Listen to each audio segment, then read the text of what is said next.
Hola y bienvenidos, bienvenidas y bienvenidos de nuevo a otro podcast del Patreon de La Bruja Medusa. Hoy quiero hablaros de un libro, quiero leeros básicamente algunos pasajes que habla sobre el consentimiento. El libro es El buen sexo mañana, Mujer y deseo en la era del consentimiento. Es de Catherine Angel. Ya lo subí en una story de Instagram para recomendarlo, pero efectivamente, obviamente, por supuesto, la censura llegó y me tumbaron el story y me castigaron durante unas semanas. El libro está dividido en 4 partes. La primera, literalmente se llama así, sobre el consentimiento. La segunda es sobre el deseo. La tercera es sobre la excitación. Y la cuarta sobre la vulnerabilidad. Hoy, obviamente, empezaremos por el consentimiento y sobre todo analizaremos con este libro por qué el consentimiento sí es necesario, es el requisito mínimo para que se diferencie entre una agresión legalmente, pero no es suficiente ni puede abarcar todo lo que es la sexualidad humana y desde luego no está consiguiendo el efecto de que las relaciones sexuales sean satisfactorias y sobre todo igualitarias. El primer capítulo sobre el consentimiento y de todo el libro empieza con una historia verdadera que sucedió a principios de la década de los 2010. El actor porno James Dean hizo una película con una fan a la que llamó Chica X. Dice que lo hacía de vez en cuando. Las fans le escribían porque querían tener relaciones sexuales con él, o él mismo ponía un anuncio para rodar una escena con James Dean. Y los vídeos se subían en su página web. En realidad, en el vídeo de la Chica X hay muy poco sexo. Consiste sobre todo en una larga charla insinuante y tensa, que da vueltas repetidamente a si van a hacerlo, tener sexo o no. Grabarlo y después subirlo. La Chica X duda. Alterna entre el coqueteo y la retractación. Está dispuesta, pero luego titubea, después se lanza y luego se corta. Está indecisa, pensativa, confundida. Expresa sus dudas en voz alta a Dean y trata de seguirle la corriente. Desde que entra a la puerta del apartamento de él, ella está ya algo asustada, nerviosa. Dice: «No me atrevo ni a mirarte». Se sienta en una mesa cromada brillante en una banqueta blanca. Discuten un contrato. Se corta la filmación, no se nos permite conocer los detalles. Se reanuda la grabación y ella le hace una foto. Está a punto de firmar, pero entonces se detiene y dice: «¿Qué estoy haciendo con mi vida? ¿Qué hostias estoy haciendo con mi vida?» «Puede echarse atrás cuando quiera», le dice él. «Pueden romper el contrato». Después hay más cortes en la grabación y después de estos cortes ella firma el contrato. El nerviosismo de la Chica X tiene el efecto de halagar al actor James Dean. Es una muestra de su fascinación por conocer a la enorme e inverosímil estrella, pero también tiene el efecto de prevenir las repercusiones que ella podría estar temiéndose, de desmontar lo que Dean y otros podían tomar por exhibicionismo, como si quizá estuvieran metiéndose en un lío ella solita. Se está mentalizando para la exposición pública. La Chica X está haciendo algo dirigido a la mirada ávida de otros, algo que imagina que excitará y satisfará a un espectador, incluido quizá el que ella misma lleva dentro. Pero cuando pregunta «¿Qué estoy haciendo con mi vida? ¿Qué hostias estoy haciendo?», la intuyo imaginando también la mirada de otro tipo de espectador, uno más severo y crítico.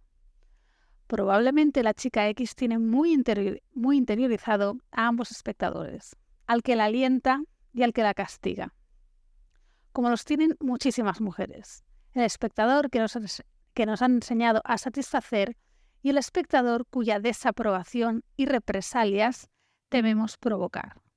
La Chica X está evaluando a los espectadores que hay dentro de su cabeza y el poder del propio espectáculo. Es ella la que busca el placer de forma impulsiva, pero también está alienada. amedrentada e inhibida.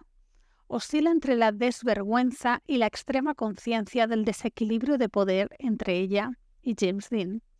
Ella se juega mucho y por eso le cuesta horrores tomar la decisión de atender a sus propios deseos.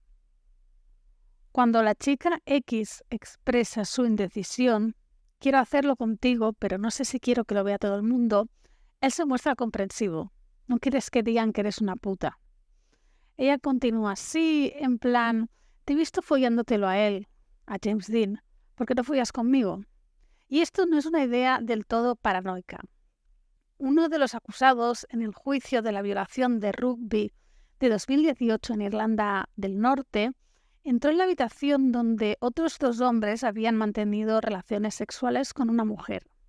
Y cuando ella se negó a hacerlo con él replicó, te has follado a los otros, ¿por qué no quieres follar conmigo?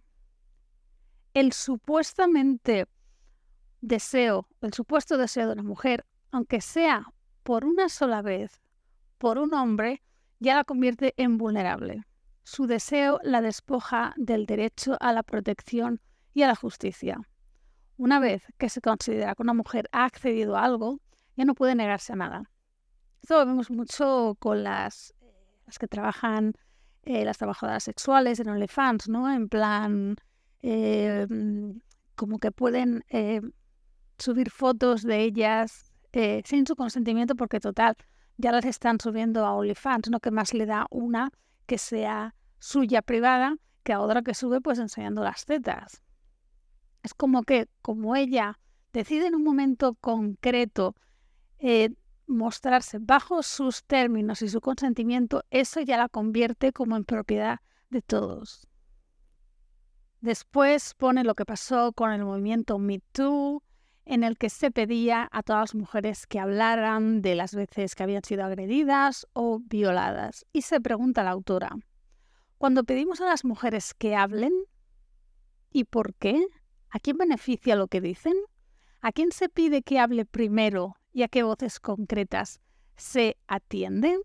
Aunque todas las acusaciones de violencia sexual formuladas por mujeres suelen enfrentarse a una fuerte oposición, los relatos de las blancas acomodadas gozaron de cierto privilegio durante el Me Too. Es verdad, no recuerdo más que actrices blancas y obviamente millonarias hablando sobre esto.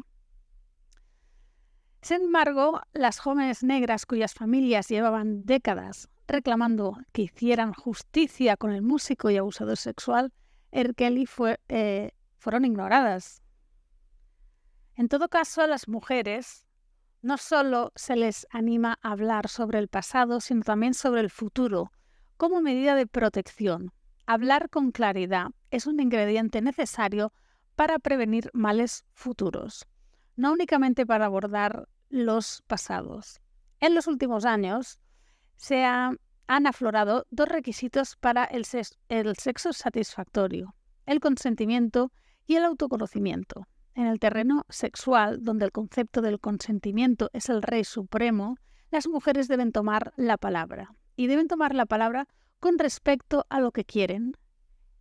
También deben, por tanto, saber qué es lo que quieren. Esto es lo que llama la autora cultura del consentimiento. La extendida retórica que afirma que el consentimiento es en mayúscula, clave para transformar los males de nuestra cultura sexual. La verbalización explícita de la mujer sobre su deseo se exige tanto como se idealiza. Se reclama impertinentemente como seña de progresismo político. El consentimiento es visto como la claridad absoluta. En una entrevista a una víctima de la campaña de intimidación sexual de Weinstein dijo que había sentido miedo de provocar a la bestia. Miedo cuando se enfrentó a sus exigencias de hacer algo que encendiera su ira, violencia o deseo de venganza. Otra testigo contó al tribunal que para Weinstein escuchar la palabra no era algo que le ponía muy nervioso y le provocaba mucha violencia. La mujer está educada para preocuparse de forma desmedida por los sentimientos del hombre. Se la instruye para que se sienta responsable del bienestar del hombre y por lo tanto también de su ira y de su violencia. Además se le enseña que si emite señales debe prever las reacciones, que si dice no después de que parezca que ha mostrado interés, ella será la única culpable de las repercusiones. Una negativa cauta, sin embargo, puede no ser entendida como negativa, y la precaución y delicadeza con que se exprese puede jugar en contra de una mujer en la sala de un juzgado, en el terreno de las alegaciones y el escrutinio de su comportamiento. ¿Dijo usted que no lo suficientemente alto? ¿Rechazó a la bestia? Es decir, cargamos con todo el peso de dar el consentimiento y también con el de decir sí, esto es lo que quiero o no. Pero es difícil decir que no. También lo es decir que sí y expresar el deseo. Para empezar, la verbalización del deseo no garantiza el placer de la mujer, a pesar del alentador y entusiasta tono de gran parte del discurso del consentimiento. En la serie Podría destruirte, Arabella, que es escritora, esta historia me parece muy importante, aunque es una película, pero a mí me ha pasado varias veces y de hecho me pasó hace unos 10-15 días. Bien, en la serie Podría destruirte, Arabella es una escritora y su amiga Terry, actriz, están en Italia, en un piso de lujo, donde Arabella trata de terminar un manuscrito. Se van de marcha a la discoteca y Terry termina volviendo pronto a casa, deteniéndose por el camino en un bar. En este bar se le acerca un italiano. Antes lo hemos visto con un amigo avistándola, a Terry. Pero está solo cuando Terry se topa con él. Bailan, se establece una tensión sexual, está claro que va a pasar. Es decir, que van a tener relaciones. Entonces llega el otro hombre. Nos revelan que se conocen, el primer italiano y el segundo. Desde el punto de vista Terry, el trío le resulta natural y fortuito. Se ha conocido a dos italianos, le han gustado y pues quiere dar rienda suelta a su deseo. Cuando ya han mantenido relaciones sexuales, o más bien después de que ellos se corran, ambos hombres se visten sin contemplaciones con prisa por irse a casa y dejan a Terry colgada. Ya han obtenido su placer, han alcanzado el orgasmo. ¿Pero qué pasa con ella? Le apetecía acostarse con ellos, pero eso no evita que se sienta utilizada y defraudada. Abatida, los observa caminar juntos por la calle con camaradería cómplice. Ahora su amistad y su artificio parecen obvios. Terry tiene la inquietante corazonada de que su propia curiosidad sexual ha venido acompañada de las maniobras de ellos para dirigirla, utilizando una treta sutil y ambigua. El consentimiento, acceder y expresar el deseo son garantías de placer. ¿Evitan que los hombres usen a las mujeres? Claro que no. El placer y el derecho a experimentarlo no se distribuyen equitativamente. Y de hecho que me ha pasado esto a mí hace poco, porque realmente yo quedé con un chico, tuvimos varias citas, en principio todo bien, parecía dulce, parecía sensible, parecía amable, no había notado ninguna red flag de esas que yo digo, no, aquí no. Y en cuanto tuvimos relaciones sexuales, me hizo ghosting. Entonces, claro, yo sí di el consentimiento de tener relaciones sexuales, pero lo que él hizo fue manipular y hacerse pasar por una persona que no era. Yo no hubiera dado el consentimiento en ese caso de saber cómo era él. No lo hubiera hecho. Decir que sí y expresar los propios deseos con claridad también es complicado debido al escrutinio sexista, machista y misógino que las mujeres se ven sometidas inexorablemente.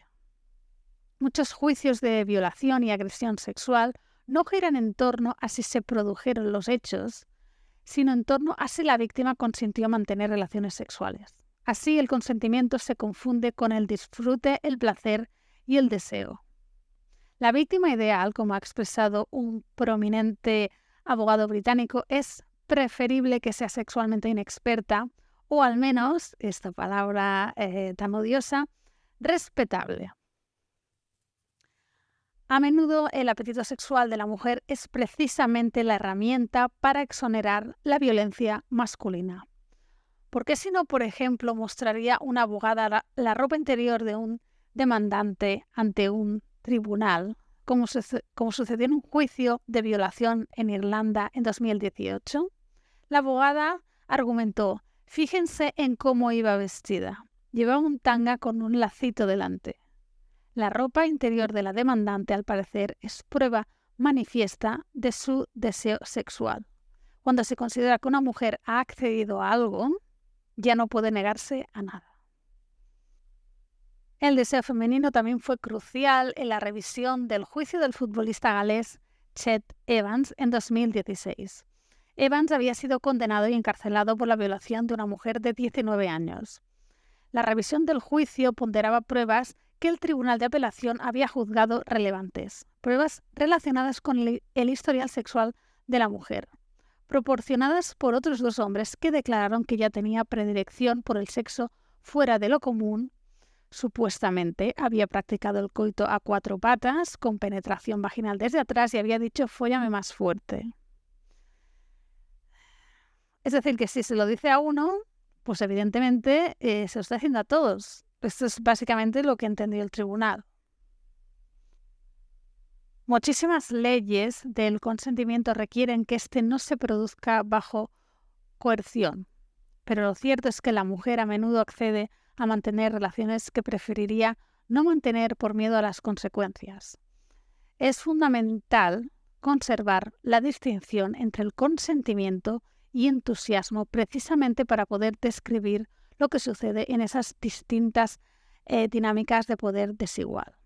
Las relaciones desiguales de poder implican que el consentimiento por sí mismo no distingue el sexo satisfactorio del insatisfactorio, aunque hasta cierto punto, como he dicho antes, puede distinguir el sexo de la agresión. Pero esto solo funciona si asumimos cierto tipo de pareja, una totalmente comprometida con la compleja autonomía del otro. Todo depende de si una mujer percibe que tiene derecho a rehusar, es decir, a rechazar, a decir que no.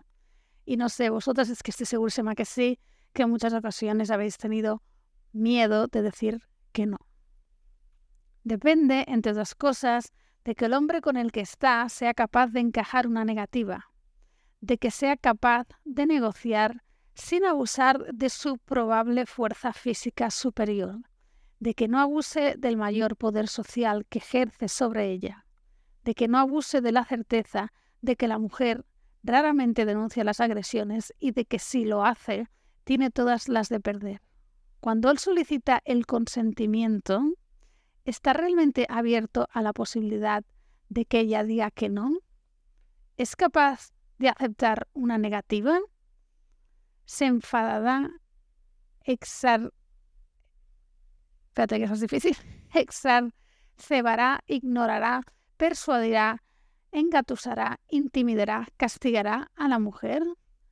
Todo el modelo del consentimiento puede resultar inútil si el hombre no está abierto a la negativa de su pareja sexual o a sus deseos cambiantes, y si responde a cualquiera de ambos con una rabia provocada por la humillación. Una mujer puede acabar un encuentro sexual sintiéndose justificadamente maltratada, mientras que él se siente tranquilo porque tiene la certeza de haber logrado el consentimiento. Él preguntó y ella dijo que sí. Todo esto no significa que debamos tirar por la borda el consentimiento. Es fundamental y es el mínimo más básico, pero no puede cargar con el peso de todos nuestros deseos de emancipación. Debemos ser claras en cuanto a sus limitaciones. El consentimiento, es decir, acceder a mantener relaciones sexuales, no debe fusionarse con el deseo sexual, el disfrute o el entusiasmo. Y no porque debamos resignarnos al sexo insatisfactorio, sino precisamente porque no debemos hacerlo. Habla en otra parte del libro de cómo muchas feministas y hombres también dicen que, bueno, que el sexo insatisfactorio, el sexo incómodo, el sexo mediocre es parte de lo que debe ser conocerse como persona sexual. Pero, como dice la autora, no debería ser así, no deberías sentirte utilizada, no deberías sentirte que te han tratado mal, que te han ninguneado, que no has podido decir que no. Eso no es sexo insatisfactorio, en el sentido que no llegues al orgasmo. No lo consideraría ni sexo eso. Que la mujer padezca tantas relaciones sexuales mortificantes y ya hablé sobre la brecha la brecha orgásmica, la salarial, digo. Que los hombres que más llegan al orgasmo son los hombres heterosexuales, que llegan hasta, creo que un 90 o un 95%, y las que menos son las mujeres heterosexuales, que ponen entre un 60 y un 70. El 70% de mujeres que llegan al orgasmo me parece demasiado alto, pero bueno. Que la mujer padezca relaciones sexuales mortificantes es un asunto profundamente social y político, y el consentimiento no puede solucionarlo por nosotras. Los consejos para la seguridad femenina y las campañas de prevención de la violación han tenido representadas siempre a las mujeres como víctimas de la violencia sexual, dirigiéndose principalmente a ellas y no a los perpetradores. Ya habéis visto los carteles que alientan a las mujeres a adoptar estrategias como no beber, no volver a casa tarde por la noche, para reducir las probabilidades de ser violadas. El alcohol es la principal droga de la violación. ¿Cuánto has bebido ya?, preguntaba en 2005 un folleto de la policía de Belfast, que instaba a la mujer a no emborracharse tanto como para no saber lo que haces. Ten cabeza, decía el panfleto. Nígate a cualquier tipo de relación sexual que no desees. Haz que te entiendan claramente. Los consejos de este tipo retratan la violación como una fuerza implacable e impersonal, como algo omnipresente e inevitable, pero curiosamente independientemente del violador, como que no va con él. Se dirige a cada mujer como la siguiente en la lista y urge, en palabras de la académica Rachel Hall, al temor diligente. La mujer debe estar preparada en todo momento para lo inevitable, y se le pide que gestione de forma responsable un riesgo que sencillamente existe y que es un hecho inmutable. Para las detractoras que he mencionado antes, el tema del consentimiento y el entusiasmo, es decir, la cultura del consentimiento, considera a la mujer vulnerable y rechaza su voluntad. Y dice la autora, para mí el discurso del consentimiento aborda el hecho de la vulnerabilidad de la mujer ante la violencia, y para resolverlo trata de convertirla en invulnerable. Lo que dicen las detractoras. El discurso del consentimiento reconoce la vulnerabilidad, pero también la rechaza. Eres vulnerable y por tanto debes curtirte, eres violable y por lo tanto debes verte como inviolable. Debes blindarte, hacerte impenetrable. El discurso que insta con ahínco al autoconocimiento del deseo es problemático, no solo porque describe a una mujer vulnerable, sino porque revela el pánico a la vulnerabilidad. En el libro tengo un nombre de Chanel Miller, yo lo tengo, pero no puede pasar de las primeras páginas.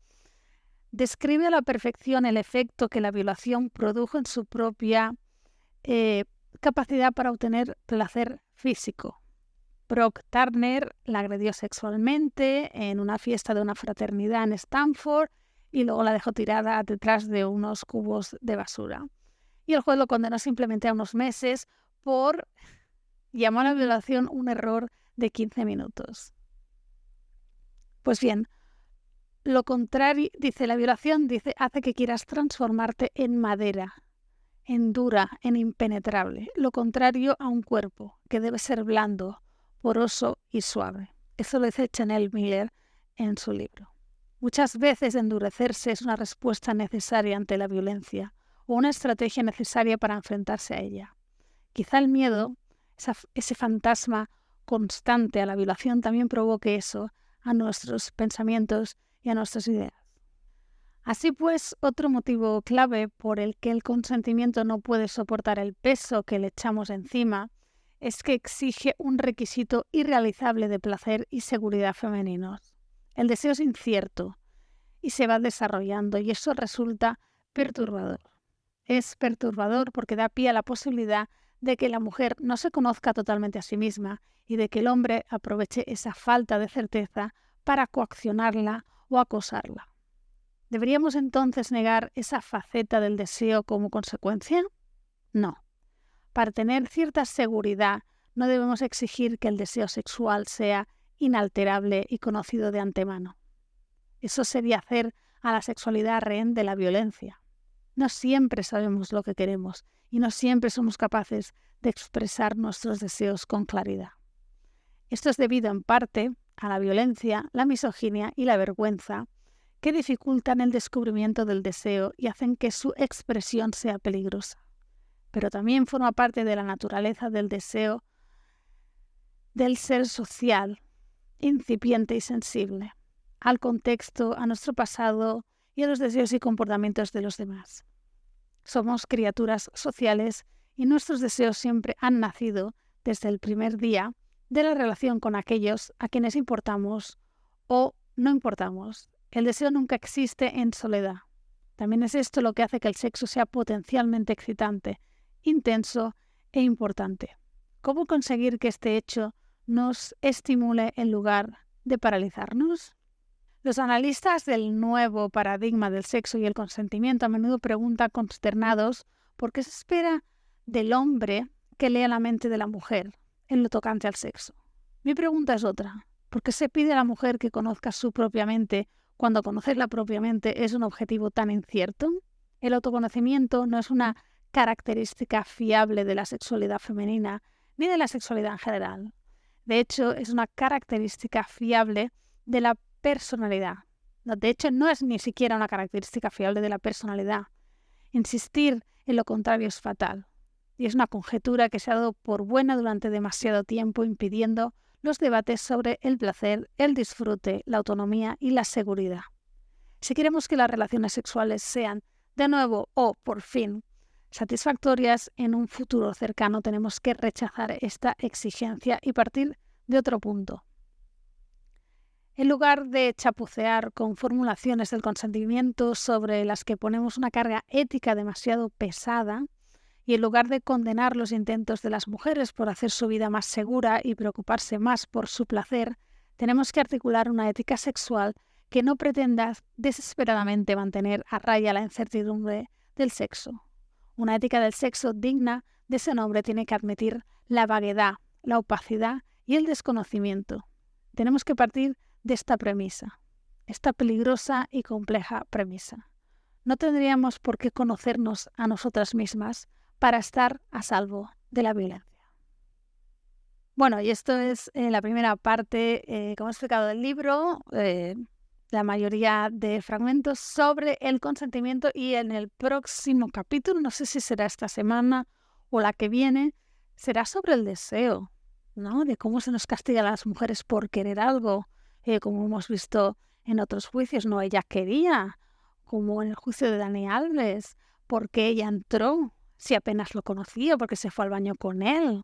No podemos desear sin ser culpadas por el hecho de que deseamos, pero a la vez, si hemos dicho que sí, ya es como que tenemos que decir que sí a todo lo que venga después, aunque no nos guste. Muchas gracias, feliz día del libro, feliz San Jordi. Nos vemos en unos días. Gracias por el apoyo, que de verdad para mí es muy importante, y espero que os guste. Un besito.